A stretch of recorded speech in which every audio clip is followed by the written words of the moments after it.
창세기 18장 1절부터 8절 다 찾으신 줄 알고 교독하겠습니다. 여호와께서 마물의 상수리 나무들이 있는 곳에서 아브라함에게 나타나시니라. 날이 뜨거울 때에 그가 장막문에 앉아 있다가 눈을 들어 본즉 사람 셋이 맞은편에 서 있는지라.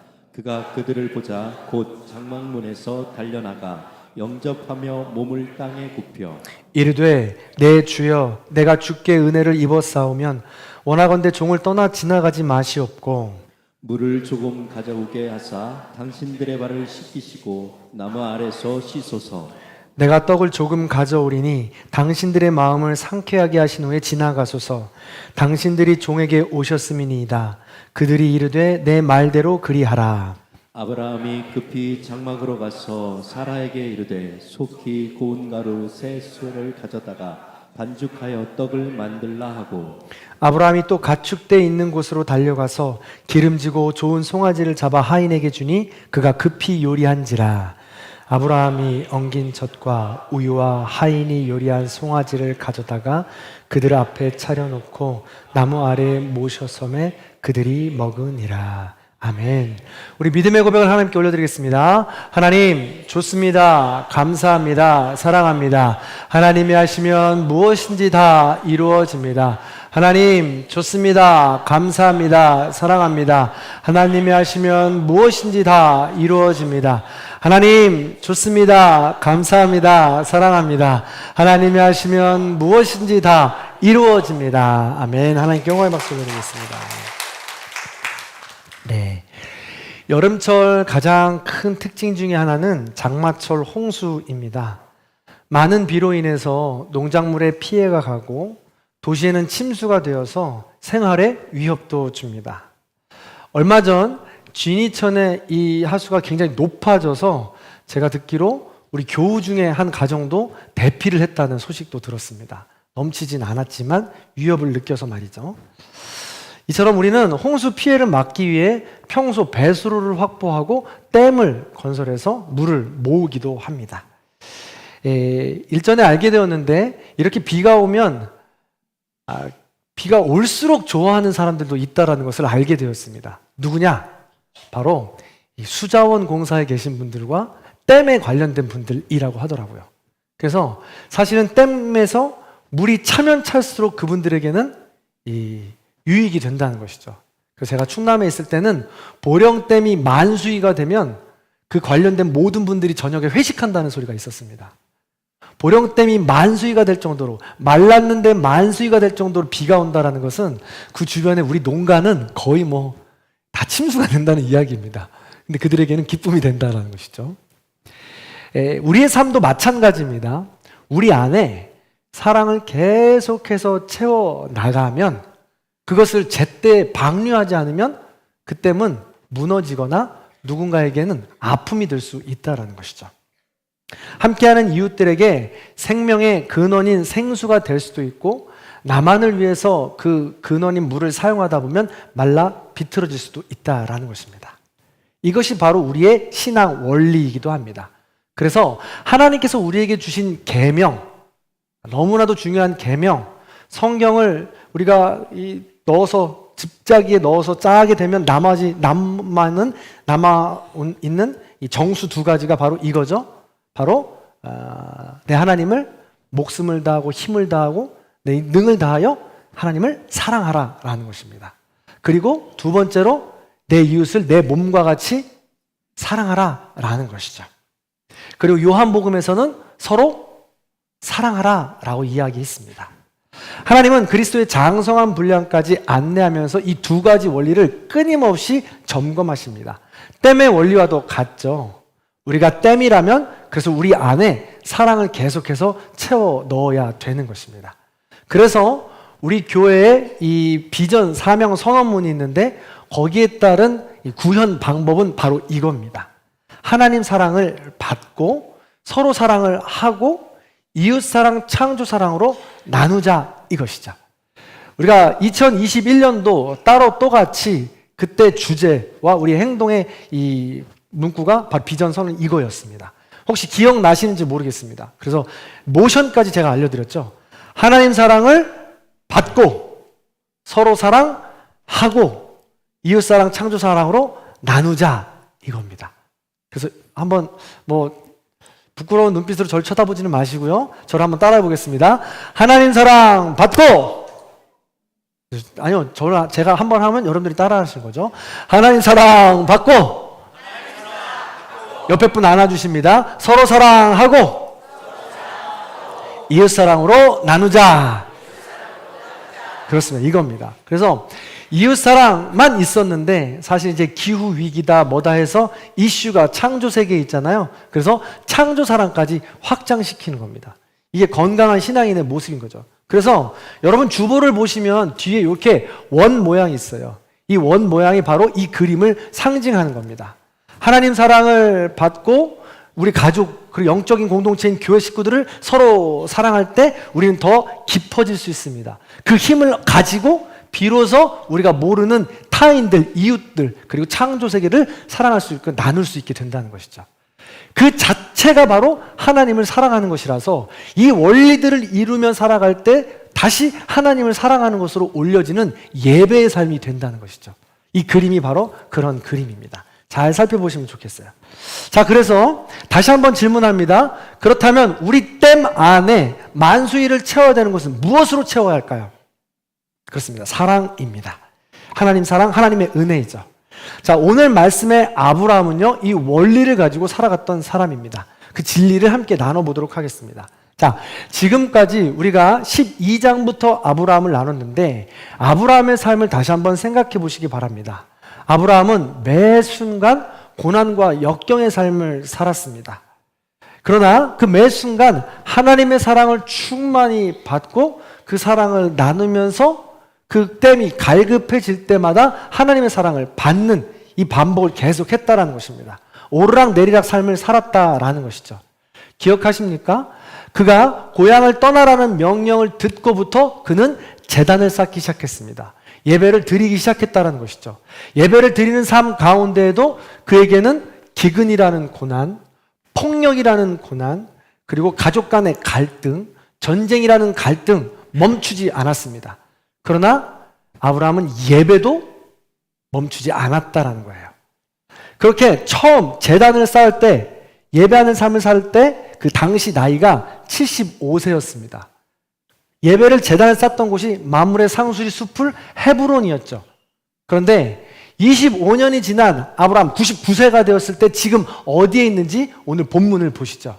자, 1절의 말씀입니다. 같이 한번 읽어볼게요. 시작. 여호와께서 마므레의 상수리 나무들이 있는 곳에서 아브라함에게 나타나십니다. 아멘. 24년이 지난 여전히 마므레 상수리 숲을 헤브론에 있다고 기록하고 있습니다. 이 헤브론이 어떤 곳입니까? 하나님과 활기찬 교제를 나누는 곳이다 라고 말씀을 드렸죠. 그래서 아브라함은 24년 동안 좌충, 우돌, 우여곡절 모든 터널을 지나면서 예배를 멈추지 않았다는 거예요. 하나님 사랑 받는 것을 멈추지 않았다는 것입니다. 만수일을 채우기 위해서 계속해서 아브라함은 노력했다라는 것이죠. 이렇게 하나님 사랑을 받았습니다. 그렇다면 하나님 사랑으로 만수일을 채우면 그 다음엔 어떻게 해야 한다고요? 댐에 물이 차면 방류해야죠. 그래서 서로 사랑하고 이웃사랑, 창조사랑으로 나눈 것입니다. 반드시 이 과정을 지나게 되어 있습니다. 그 사랑을 해야 나눠야 한다는 것이죠. 자, 이 원리를 지금 계속해서 설명을 드리는데 머릿속에 기억해 놓으시기 바랍니다. 그리고 서로 사랑, 이웃 사랑을 나누기 전에 오늘 본문 배경을 한 번만 더 좀 설명해 보도록 하겠습니다. 자, 아브라함은 잘 들어보세요. 무더운 여름날, 혹 지금 우리가 더운, 지금 평소 체감하는 지금 한낮의 온도 35도, 36도 이거보다 더 더웠을 것 같아요. 아브라함은 그렇게 무더운 어느 날 마므레 상수리 숲을 근처에 자기 장막 앞에서 지금 한가로운 시간을 보내고 있습니다. 바로 그때 아브라함 앞에 세 사람이 지나갑니다. 여기서 문제.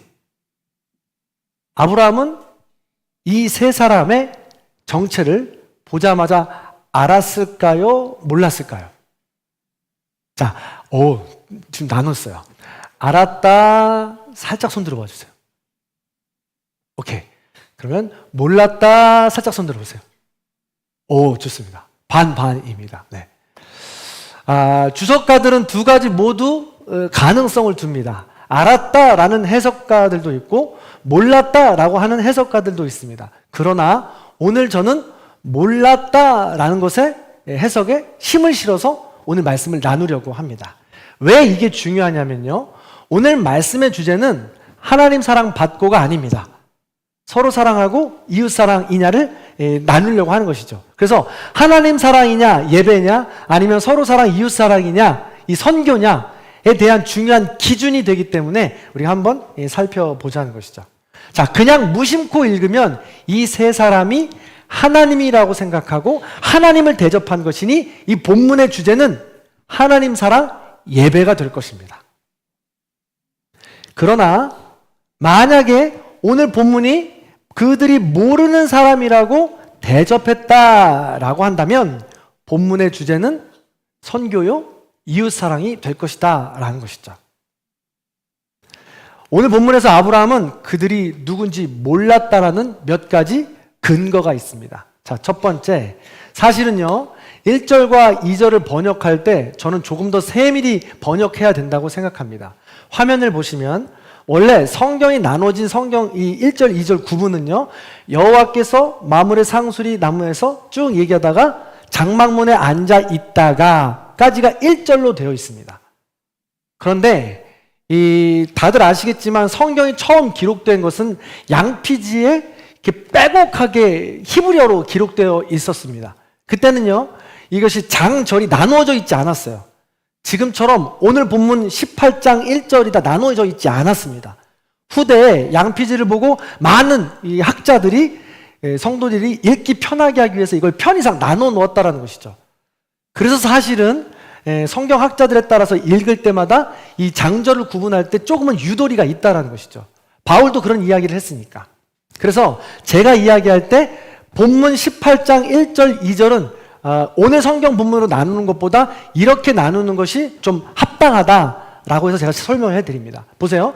여호와께서 마물의 상수리 나물이 있는 곳에서 아브라함에게 나타나시니라 까지가 1절이에요. 그래야 내용이 좀 구분이 된다는 것이죠. 보면 18장 전체를 시작하는 주제, 글, 대표 글처럼 제목 글처럼 보인다는 거예요. 1절이. 그리고 2절 날이 뜨거울 때에 거기서부터가 진짜 얘기가 시작되는 거죠. 주어가 앞으로 생략되어 있는데 그가 라는 주어를 앞으로 빼면 아브라함이 날이 뜨거울 때 장막문에 앉아있다가 눈을 들어 본즉 사람 셋이 맞은편에 서 있는지라 라고 하면서 본격적으로 거기서부터 얘기가 시작되는 거죠. 자, 이렇게 해서 지금 구분해 보는 겁니다. 이렇게 해서 구분해 볼 때 여러분 드라마나 영화 같은 거 보면 이렇게 나눠지잖아요. 에필로그 뭐 프롤로그 뭐 이렇게 해서 나눠지지 않습니까? 그런 것처럼 한번 이해하시면 제목 딱 적혀 있고 그다음 본문의 소제목으로 해서 이야기가 시작되는 것처럼 그렇게 이해하시면 편하다라는 것이죠. 그래서 2절을 날이 뜨거울 때부터 읽는 겁니다. 그렇다라고 했을 때 2절부터는 1절은 이 작가 시점이지만 2절부터는 아브라함 시점이라고 생각하면서 읽어보면 좋다는 거예요. 그래서 아브라함이 날이 뜨거울 때 체감온도 36도 이상 넘어가는 그때 장막문 앞에 앉아 있는데 멀리서 사람 지나가요. 누가 지나간다고요 지금? 사람이 지나간다고 합니다. 사람. 아브라함은 정확히 사람 셋이라고 표현하는 거죠. 따라서 지금 아브라함은 하나님이신 줄 몰랐다는 거예요. 사람인 줄 안 거지. 또 하나는요 호칭 문제입니다. 개역 개정에서는 아브라함이 세 사람을 부를 때 내 주여 부르고 있는데 새 번역에서는 이 세 사람을 부를 때 손님들께서 라는 해석으로 번역이 됩니다. 그렇게 해석할 수 있는 근거는 아도나이라는 단어인데 아도나이라는 단어는 내 주여라는 뜻입니다. 내 주여라는 단어는요 여러분 모두 교회를 오래 다니시는 분들은 아도나이 내 주여 하면 무조건 하나님을 부른다고 우리는 생각을 합니다. 그렇게 인식이 되어 있어요. 그런데 아도나이의 뜻에는요 1번이 하나님이라고 하면 2번은 손님들이라는 뜻도 있어요. 그렇기 때문에 새 번역으로 번역해서 해석하면 이렇게 해석할 수 있습니다. 자, 3절 새 번역으로 읽어볼게요. 시작. 아브라함이 말하였다. 손님들에게 저를 좋게 보시면 이 종의 곁을 그냥 지나가지 마시기 바랍니다. 아멘. 그렇습니다. 이렇게 해서 좀 높여준다라는 것이죠. 자, 한번 이렇게 생각해 보시면 좋을 것 같아요. 여러분, 우리가 예전에 모르는 사람을 부를 때 어떻게 부르죠, 보통? 어떻게 부릅니까? 그렇죠. 맞습니다. 저기요. 이렇게 부르잖아요. 근데 좀 친절하게 상대방을 높여서 부를 때는 어떻게 부르나요? 예전 같으면? 그렇죠. 저기, 선생님. 이렇게 부르잖아요. 모르는 사람 부를 때, 선생님. 이렇게 부릅니다. 높여 부를 때. 근데 요즘은 상대방을 높여 부를 때 어떻게 부르나요? 그렇습니다. 사장님 하고 부르죠. 네. 이 시대상을 반영하는 거예요. 예전엔 선생님이 참 존경받는 우리 직업이었잖아요. 선생님 따라가야 되는 분이었고요. 지금도 마찬가지지만, 그렇지만 지금 이 시대는 어떤 사람을 더 되고 싶고 따라가고 싶어 해요? 사장님 되고 싶어 하죠. 그렇지 않습니까? 그래서 사장님이라고 부른다는 거예요. 이거랑 똑같은 개념이라는 겁니다. 여러분, 선생님이니까 선생님이라고 불러요? 사장님이니까 사장님이라고 부릅니까? 선생님이 아닐 수 있고 사장님 아닐 수 있잖아요. 근데 상대방을 높여드리기 위해서 그렇게 부르는 거죠. 마찬가지로 아브라함도 지금 내 주여라고 부르는 거 있는 것은 손님들 하면서 좀 높여드리는 그런 호칭이라고 생각하시면 좋다라는 것입니다. 그만큼 서로 사랑, 이웃 사랑에 대한 중요도가 크다라는 거예요. 이 시대 아브라함 시대도 그렇고 시대 자체가 그랬습니다. 낯선 곳, 나그네가 추위와 더위, 맹수들의 공격 때문에 광야에서 살아가는 것은 힘든 일이고 위험한 일이었습니다. 그러므로 이런 친절은 굉장히 생명과 같은 필요한 것들이었고, 그렇게 친절을 베풀 때 그 베푸는 사람에게 어마어마하게 큰 복이 굴러 넘쳐 들어온다라는 전설들이 있었던 것이죠. 그렇기 때문에 그런 이야기에 따라서 아브라함도 그렇게 친절하게 받아들일 수 있었다라는 것입니다. 여기까지도 납득이 안 가시면 이건 어떤지 모르겠습니다. 지금 아브라함이 사람이라고 부른 것과 마찬가지인데요. 하나님을 만나는 사람은 모두 사실은 죽습니다. 성경에 정확하게 기록되어 있습니다. 왜냐? 하나님은 거룩하신 분이지만 우리는 더러운 존재입니다. 하나님의 존재에 비하면 우리는 죄 많은 존재인 것이죠. 그래서 하나님을 직접 대면하면 밝은 빛 가운데 들어가게 되면 어두운 우리는 생명을 잃을 수밖에 없다라는 것이죠. 가장 뜨거운 곳에 가까이 다가가게 되면 녹는 것처럼, 큰 빛에 가까이 다가가면 눈이 머는 것처럼, 그 환하고 밝고 거룩하신 하나님 앞에 가까이 가면 우리의 생명이 남아날 수 없다라는 거예요. 그런데 지금 아브라함이 만나서 지금 대적을 하고 있습니다. 이런 근거들을 가지고 보면 아브라함은 아직 하나님인 줄 몰랐을 것이다, 사람이었을 것이다 라고 하면서 우리가 이 이야기를 나눠보자는 것이죠. 따라서 오늘 본문은 아브라함이 하나님인 줄 알고 하나님을 예배한 이야기가 아니라 낯선 사람인 줄 알고 정성을 다해 섬긴 서로 사랑, 이웃 사랑 이야기다 라고 하는 것을 가지고 우리가 한번 이야기를 들어보자라는 것이죠. 이것을요, 성경에서는 주석학자들도 그렇고 환대라고 표현합니다. 교회에서는 이렇게 낯선 이들을 마음과 정성을 다해서 대접하는 단어를 환대라고 부른다는 것이죠. 그렇습니다. 마물의 상수리 나무에서 하나님의 사랑을 받고 살던 아브라함입니다. 그런 아브라함에게 낯선 손님이 찾아온 것이죠. 아브라함은 그를 그냥 돌려보내지 않습니다. 서로 사랑, 이웃 사랑으로 극진하게 사랑을 방류하고 있는 것이죠. 놀라운 것은 아브라함은 마음을 다해서 이들을 환대해주고 있다는 사실이에요. 아브라함이 보여주는 환대를 우리도 배워야 하는 것입니다. 왜 배워야 할까요? 왜 닮아야 할까요? 아브라함은 우리의 믿음의 조상이기 때문에 그렇습니다. 믿음의 조상이요. 그래서 그 믿음의 조상 따라 우리가 닮아가면 우리도 그런 믿음을 키울 수 있는 것이고 우리도 그런 장성한 분량까지 갈 수 있는 것입니다. 하나님께서는 이걸 계속해서 점검하면서 우리를 부르시는 것이라고요. 그래서 아브라함이 보여주는 환대를 우리도 배우길 원하는데 어떤 환대냐? 첫 번째, 저를 따라하시기 바랍니다. 환대는 친절하게. 환대는 친절하게. 환대는 친절하게 하는 것입니다. 친절함은 말과 행동으로 드러나게 되어 있어요. 오늘 본문 1절에 보면 날이 뜨거울 때라고 했습니다. 우리 지금 한낮 무더운 여름이라고 생각해 보시기 바랍니다. 날이 뜨거워지면 여러분 어떻게 하십니까? 우리 몸이 그냥 그 자체로 늘어지잖아요. 그냥 마당이나 거실에 앉아서 에어컨을 틀어놓고 수박 한쪽 베어 먹으면서, 에어컨까지는 아니더라도 선풍기 틀어놓고 부채 비추면서 그 TV나 보고 있고 싶지 않습니까? 어려운 일이죠. 근데 이제 그렇게 무더운 여름에 벌떡 일어납니다. 손님이 왔다고.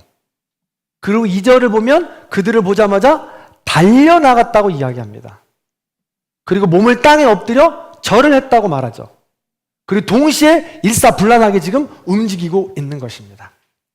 중동에서는요, 슬리퍼를 신고 다니면서 발에 먼지를 잔뜩 끼고 다닙니다. 그래서 손님이 집에 들어올 때 혹은 자기 집에 들어갈 때 가장 먼저 하는 것이 집 안에 혹은 집 그 문에서 자기 손과 발을 씻는 거예요. 그래서 집에 가보면 큰 항아리들이, 물에 담아놓는 항아리들이 늘 집 안에 있다라는 것입니다. 아브라함은 지금 물을 가져와서 발을 씻어주면서 나무 그늘을 그늘의 쉼터에 앉게 해준 것입니다. 그리고 얼마나 친절한지, 이런 행동도 친절한데 말하는 거죠. 선생님, 내 주여, 아이고 사장님, 좀 마음 좀 시원하게 상쾌하게 하고 지나가세요 하고 지금 아주 달콤한 말로 친절하게 해주고 있는 것이죠. 저 같으면 그냥 마음이 확 녹을 것 같아요. 마음이 그냥 확 열릴 것 같습니다. 이렇게 친절함은 우리가 이 말과 행동으로 묻어나서 할 수 있다는 것이죠. 그런데 아브라함이 이런 친절이 그냥 처음부터 그냥 하루아침에 나온 것이냐? 절대로 그렇지 않다고 생각합니다. 아브라함이 가장 힘들 때가 언제였을까? 여러 군데가 있겠지만 힘든 여러 군데 중에 하나가 제일 찾아보자면 전 전쟁하였을 때라고 생각해요. 전쟁의 무서움. 근데 아브라함이 조카가 잡혀갔다라는 소식을 듣고 제일 먼저 한 게 뭐냐면 집에서 길리고 훈련된 자 318명을 데리고 갔다고 되어 있어요. 집에서 길리고 훈련된 자라는 것은 자기가 주인으로서 무조건 때리고 뭐 강압적으로 훈련시켰다는 이야기가 아니에요. 교제하면서 함께 살았다는 이야기입니다. 그러니까 그 318명이 자기 목숨을 걸고 멈추지 않고 전쟁에 참여한 것입니다. 평소에 아브라함이 얼마나 친절하게 환대하는 삶을 살았는지 알 수 있는 대목이죠. 그래서 친절하게 환대하는 것은 하루아침에 이루어지지 않는 것입니다. 이런 말이 있어요. 인향, 사람의 향기는 인품, 사람의 됨됨이로 깊어진다라는 말입니다. 인향, 무엇입니까? 사람의 향기죠. 사람에게는 그 삶을 묻어나는 향기가 있다라는 거예요. 근데 그게 어디서부터 오느냐? 인품으로 점점점 만들어져 간다는 것이죠. 근데 잘 보세요. 인품이라는 단어에서 품자를 보시기 바랍니다. 이 품자라는 한자를 풀어보면 뭐가 있어요 지금? 입구자가 3개나 있어요. 이 말이 얼마나 중요한지를 지금 이야기하고 있는 것입니다. 이 말을 얼마나 매 순간 매일같이 단련시키느냐에 따라서 우리 사람의 향기가 결정된다는 것이죠. 어느 날 카페에서 노트북을 가지고 열심히 타자를 치고 있는데 한 남자 손님이 40대 초반쯤 됐나요? 오시더니 주문을 합니다. 커피요! 커피요! 주문해요. 그랬더니 직원이 물어봐요. 차가운 커피 드릴까요? 따뜻한 커피 드릴까요? 아, 이 양반아! 이 무더운 여름날 더운 거 안 보여? 정말 센스 없구만. 내가 이렇게 더운데 지금 뜨거운 커피를 마시게 생겼어? 징글징글 맞아. 그 손님이 나가고 난 다음에 이 점원, 우리 친구가 한숨을 깊게 쉬어요. 매장 안에 그 한숨이 다 들리죠. 이 남성에게 어떤 향기가 느껴지십니까? 이 남성에게 어떤 인품이 느껴지세요? 과연 40년 인생을 살면서 어떤 인품으로 환대하며 살았을까요? 딴 사람 뭐라 할 거 없습니다. 나는 어떤가? 돌아보자는 거죠. 제가 정말 좋아하는 유튜버 강사 중에 우리 김창옥 강연가가 있습니다. 너무 좋아해서 보러 가고 싶은데 한 번도 가보지는 못했어요. 그래서 모시려고 지난 우리 있던 교회에서는 한번 섭외를 하려고 통화를 하는데 강사료가 어마어마해서 포기를 했더랬습니다. 그래서 열심히 지금 찾아서 그냥 보는 편이죠. 이분이 이야기, 새롭게 하소서에서 나와서 한번 이야기를 하는데 이렇게 이야기를 해요. 남편과 아내들이 이렇게 관계를 맺고 있는데 남편에게 물어보는 거예요. 남편분들 아내가 싫어질 때가 언제입니까? 라고 물어보는 거예요. 요리를 못할 때 싫습니까? 아니요. 돈을 못 벌어오니까 싫습니까? 아니요. 그럼 도대체 언제 싫습니까? 그랬더니 남편분이 다 한결같이 대답하는 게 말을 기분 나쁘게 할 때 싫다는 거예요. 말을 기분 나쁘게 할 때.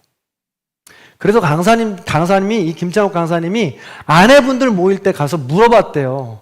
남편분들 모임에 갔더니 아내들에게 말 예쁘게 하지 않는 게 싫다더라. 아내분들 어떻게 생각해요? 라고 물어봤더니 제가 좀 따라하고 싶은데 잘 안 되는데 김창욱 강사님이 이렇게 얘기한 거예요. 내가 평생에 원래 한 번도 틀린 말을 해본 적이 없어요.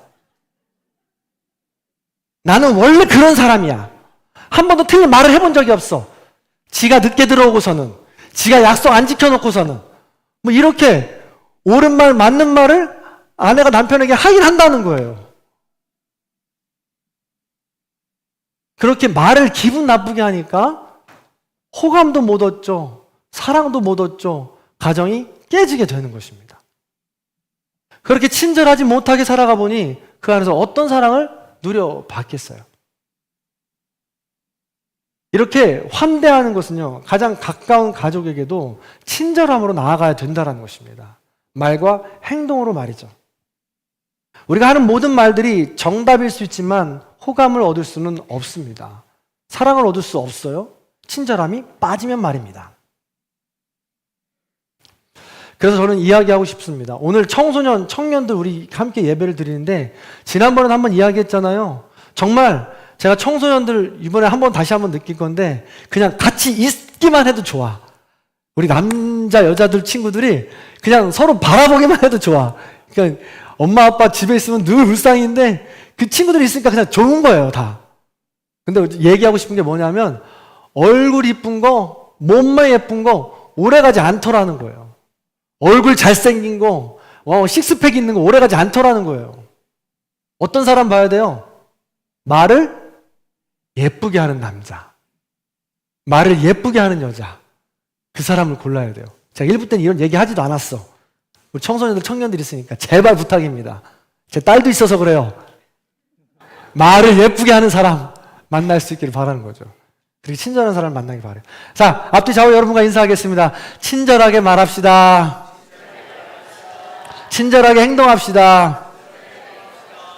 네, 그렇습니다. 이렇게 친절한 환대로 말과 행동은 마음을 열 수 있다는 거죠.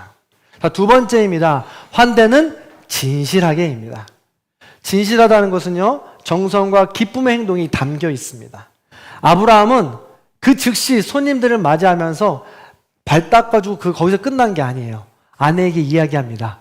떡을 굽게 했어요. 하인에게는 송아지를 잡겠습니다. 자기는 당장 달려가서 그동안 아껴왔던 우유, 엉긴 젖, 요플레, 요구르트를 만들어 온 거예요. 그래서 그걸 지금 내주고 있는 거죠. 다른 건 다 둘째 치더라도 세스하면요, 떡 세스하면은 한 말 정도 됩니다. 한 말이 어느 정도냐면 우리 교회에서 점심에 식사 대접할 때 가끔 떡을 대접하잖아요. 한 말 반, 두 말 정도 되면은 200여 명이 먹고도 남는 떡이에요. 그러니까 세 사람 손님이 왔는데 지금 세스와 한 말의 떡을 만든다고 하니까 지금 과한 거죠. 게다가 송아지를 잡았대요.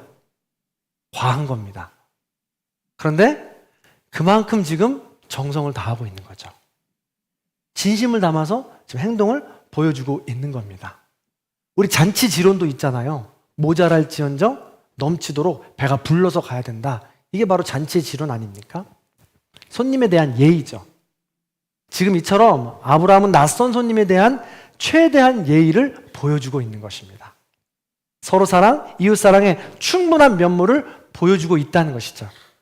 그렇게 무더운 어느 날 아브라함은 친절하게, 진실하게 낯선 이를 환대함으로 그들의 인생을 지금 상쾌하게 해주고 있는 것입니다. 상쾌하게 해준다? 너무 멋진 표현 아닙니까? 여기까지 이야기하면 질문할 수 있습니다. 목사님, 저는요, 그렇게 친절하고 싶지 않아요. 그렇게 환대하고 싶지 않아요. 굳이 거기 그렇게까지 해야 돼요? 라고 물어볼 수 있습니다. 그런데 그럼에도 불구하고 해야 합니다. 왜 해야 하느냐? 몇 가지 이유가 있는데 오늘은 한 가지 이유만 나누고 나머지 이유는 다음 시간에 나누도록 하겠습니다. 첫 번째, 왜 해야 되느냐? 이건 바로 구원의 문제이기 때문에 그렇습니다. 하나님 나라 원리입니다. 첫 번째, 제가 설교 시작할 때 말씀을 드렸죠? 하나님을 내 힘을 다하고 목숨을 다하고 정성을 다하여 사랑하라 라는 명령이었습니다. 그리고 두 번째 명령이 내 이웃을 내 몸과 같이 사랑하라는 명령이었습니다. 명령은 순종해야죠. 이게 바로 하나님 나라 원리입니다. 그리고 십자가 원리입니다. 우리를 뭐라고 불러요? 그리스도인이라고 부릅니다. 그리스도인은 영어로 크라이스트죠. 그 크리스찬이 어디서 왔습니까? 크라이스트라는 헬라어에서 왔습니다. 이 크라이스트라는 헬라어는 어디서 왔어요? 이 십자가에서 왔어요.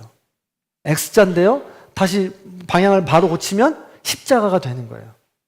그래서 수직, 하나님의 사랑을 받고 그리고 수평, 서로 사랑과 이웃 사랑으로 완성할 때 그것이 바로 그리스도인의 삶이요 십자가의 삶이라는 것입니다.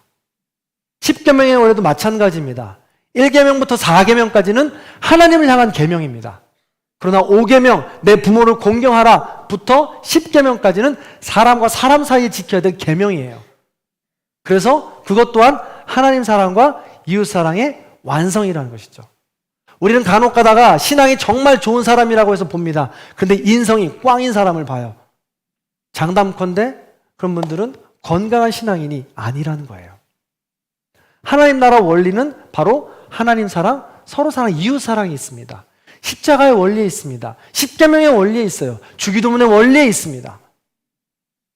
그렇기 때문에 하나님의 사랑을 듬뿍 받았다면 반드시 이웃 사랑으로 나를 훈련시켜야 합니다. 그렇게 될 때 우리는 그리스도의 장성한 분량 하나님의 나라까지 갈 수 있게 된다는 것입니다.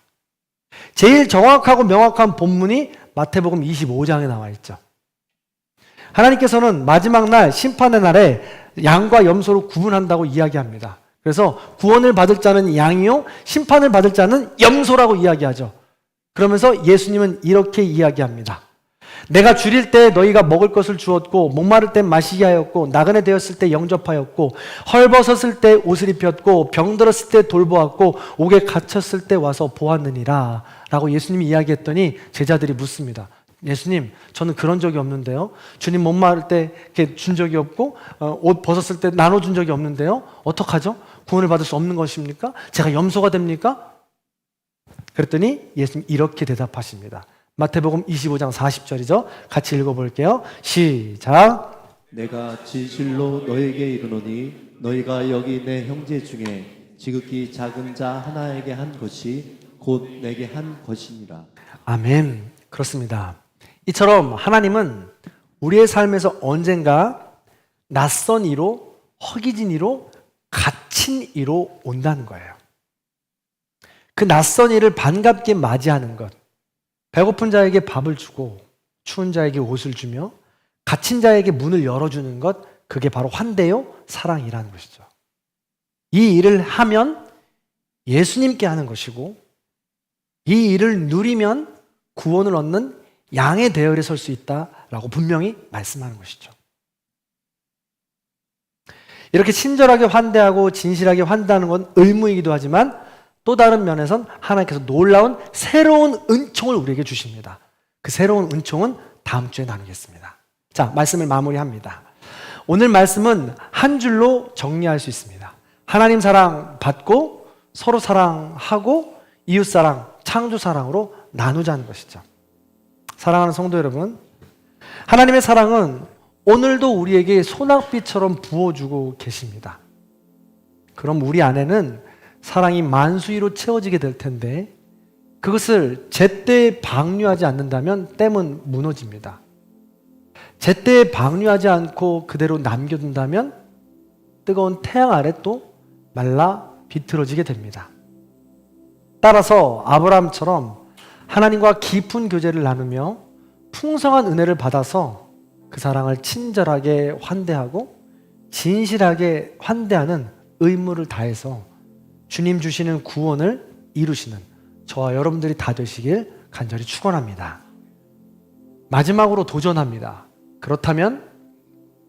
그렇다면 여러분에게 낯선 이는 누구입니까? 여러분이 환대해야 할 그 나그네는 누구입니까? 신약 성경 로마서, 히브리서, 디모데전서, 디도서, 베드로전서에 보면 우리가 환대해야 될 사람들을 손님, 나그네, 낯선이라고 표현하고 있습니다. 그렇다면 그 나그네가 누구냐는 거예요. 이 환대라는 단어는 영어로 hospitality인데요. 다른 표현으로는 making room이라는 뜻이 있습니다. 방을 만들어가는 것이라는 뜻이죠. 내 마음의 방을 점점 넓혀가는 겁니다. 만들어가는 것이죠. IBP 우진성 박사님은 그래서 낯선 이를 이렇게 표현했어요. 내 방에 그 사람의 자리가 없는 사람이 낯선 사람이라는 거예요. 무슨 뜻이에요? 내 마음의 방에 들이고 싶지 않은 사람, 일부러 외면하고 싶은 사람, 납득하고 싶지 않은 사람, 꼴도 보기 싫은 사람, 그 사람이 우리 교회 안에 있어요. 우리 학교 안에 있어요. 우리 일터 안에 있습니다. 심지어 우리 집 안에도 있어요.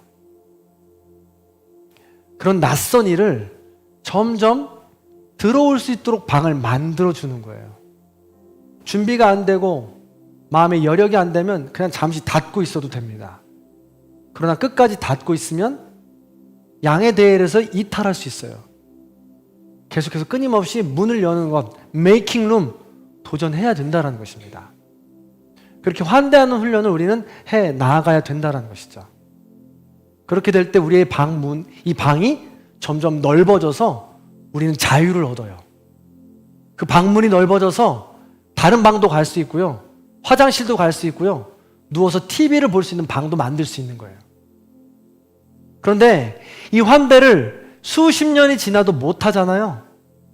죄송하지만 우리 마음의 방이 그냥 가만히 그 크기로 있는 게 아니라 작아져요.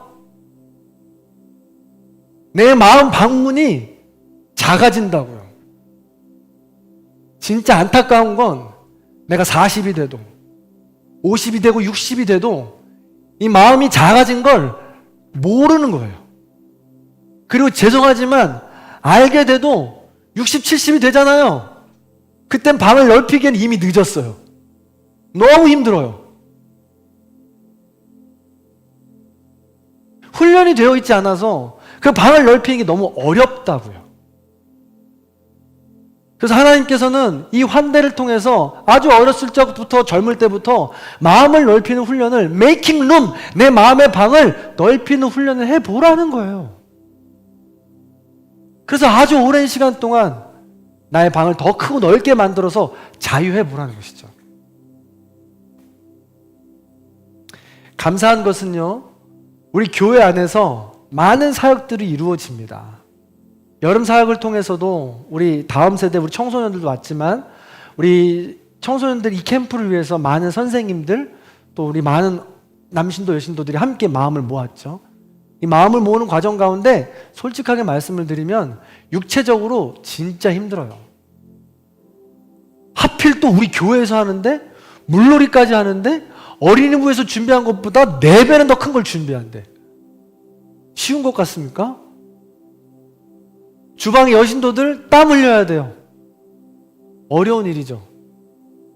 근데 이런 사랑의 수고를 마다하지 않을 때 이 사랑의 수고가 내 마음의 방을 넓히는 훈련이 되기도 한다는 거예요. 너무 감사한 것은 어느 분이 몇 주 전에 알게 된 사실인데 어느 분이 공동식사 헌금이라는 헌금을 냈어요. 우리 교회는 식사비를 받지 않습니다. 근데 공동식사 헌금에 냈는데 왜 냈냐 알아봤더니 주방에서 이 더운 여름날 밥을 준비하는데 너무 고마워서 어떻게든 표현하고 싶다라는 거예요. 그래서 지정원금으로 공동식사 감사원금을 냈어요. 따뜻한 마음? 이게 환대죠. 그랬더니 따라서 하시기 시작한 분들이 생기더라고요. 또 이런 분도 있어요. 교회를 오다 보니까 퇴학포 돼서 지금 밖에서 주차하는 분들을 보니까 너무 안쓰럽고 고맙다라는 거예요. 그래서 제이드림 카페에서 아이스 커피를 그분들에게 제공을 한 거죠. 교회 나오신 지 얼마 되지 않은 분이에요. 그게 환대죠. 찾아보노라면 우리의 마음을 나눌 수 있는 일들이 작은 일들부터 소소하게 있다는 거죠. 장담컨대 그런 일들을 소소하게 해 나아가고 키워 나갈수록 우리는 구원의 반열에 서기도 하고 다음 주에 나눌 엄청난 큰 은혜도 우리는 누릴 수 있다는 거죠. 부디 이런 우리 복음의 원리를 기억하시고 하나님 나라 원리를 기억하셔서 하나님 사랑을 듬뿍 받아가시면서 서로 사랑도 풍성하게 나누시는 저와 여러분들 되시길 바랍니다. 아멘. 그 마음을 담아서 우리 찬양, 기도하는 마음으로 우리 함께 찬양하겠습니다.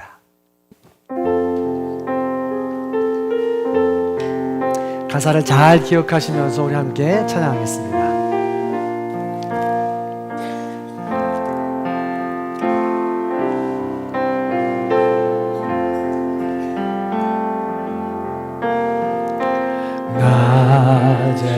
낮에처럼 밤엔 달처럼 그렇게 살 순 없을까? 욕심도 없이 얻은 세상 비추어 온전히 남을 위해 살듯이 나의 인생에 꿈이 있다면 이 땅에 빛과 소금 되어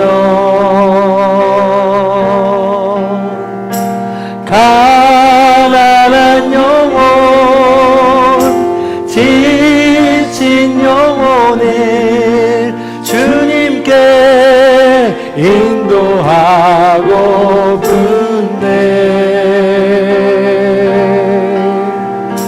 나의 욕심이 나의 못난 자가 언제나 커다란 짐 되어 나를 짓눌러 마음을 곤곤케 하니 예수여 나를 도와주소서 예수님처럼 바울처럼 예수님처럼 바울처럼 그렇게 살 수 없을까? 남을 위하여 당신들의 온몸을 온전히 버리셨던 것처럼 주의 사랑은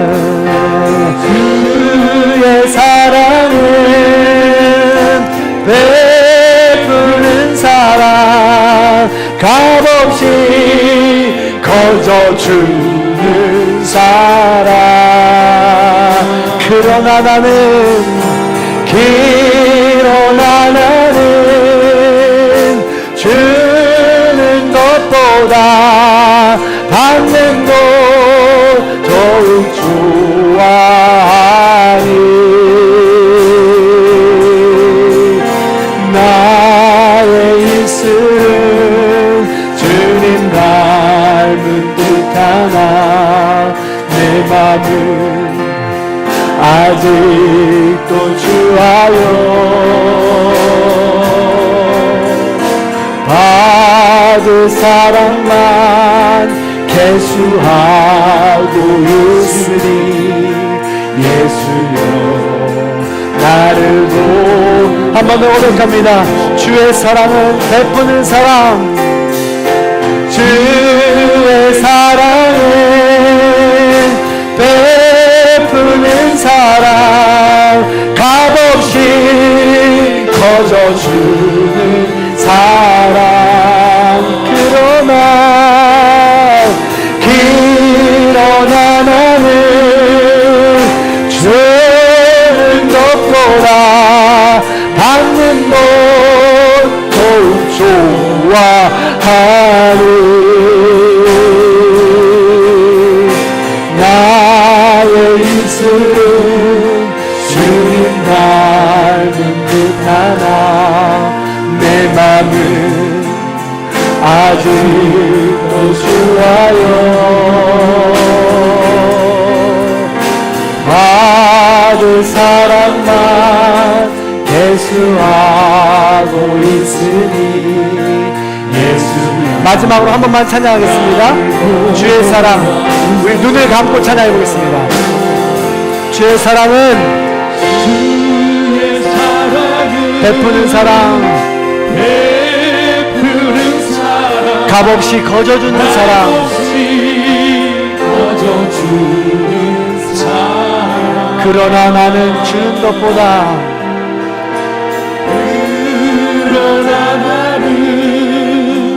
주는 것보다 받는 것 더욱 좋아. 나의 입술은 주님 닮은 듯하나 나의 입술은 주님 닮은 듯하나 내 맘은 아직도 주하여 받을 사랑만 개수하고 있으니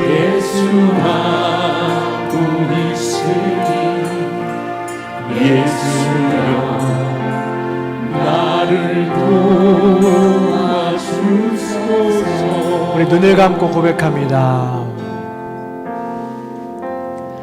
나의 입술은 주님 닮은 듯하나 내 마음은 아직도 주하여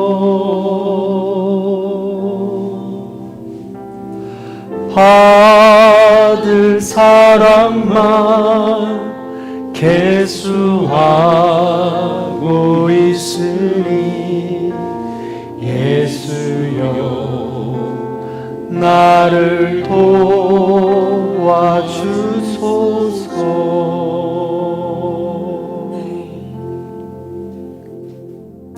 사랑이 많으신 하나님께서는 오늘도 변함없는 그 사랑으로 우리에게 부어주시지만 우리가 너무나도 악하고 연약하여 하나님의 사랑을 바라보지 못하고 받을 사랑만 개수하고 있습니다. 그런 우리를 용서하여 주시옵소서.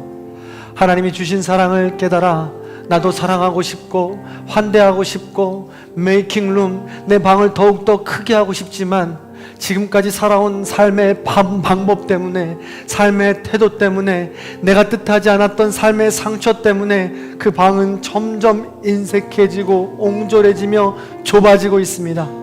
그런 우리를 불쌍히 여겨 주시옵소서. 눈을 들어 하늘을 보게 하여 주옵소서. 만수위로 부어주시는 하나님의 사랑을 사모하게 하여 주시옵소서. 그리하여 용기를 가지고 한 걸음 한 걸음 그 환대로 나아갈 수 있도록 도와주시옵소서.